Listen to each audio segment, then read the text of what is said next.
سجل. والله الأول يا حيد أخوك بدعي الله أنه يعز رجال اليمن في وطنهم ويعيشوا رافعين رؤوسهم.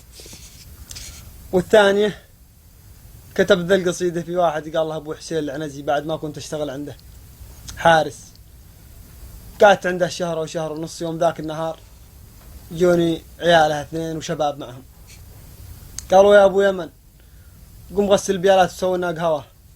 قلت والله تعقب، أنا ما جيت أغسل البيالات وأسوي لك قهوة.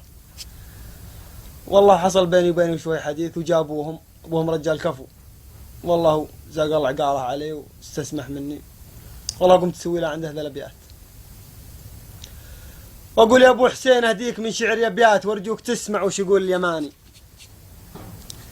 يا أبو حسين أهديك من شعر أبيات وأرجوك تسمع وش يقول اليماني. يا رجل يا قفل المهمات لا جات يرسي كما ترسي السفن في المواني. لك مني التقدير وازكى التحيات يا مكرم الضيفان لحم السماني. لك مني التقدير وازكى التحيات يا مكرم الضيفان لحم السماني. مالي ولد دله وغسل البيالات ولا على الدله حداني زماني، ولا تعودت تشتغل في الحراسات مغير وقتي من بلادي حداني. وحظي العاثر ودرب المتاهات اللي مشيته يوم شفته دعاني.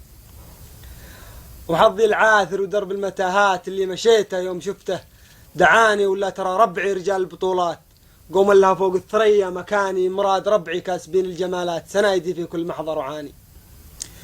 ولا ترى ربعي رجال البطولات قوم لها فوق الثريا مكاني. مراد ربعي كاسبين الجمالات سنايدي في كل محضر وعاني. داري سباء مارب ومهد الحضارات من منبع الشورى ودار الجناني.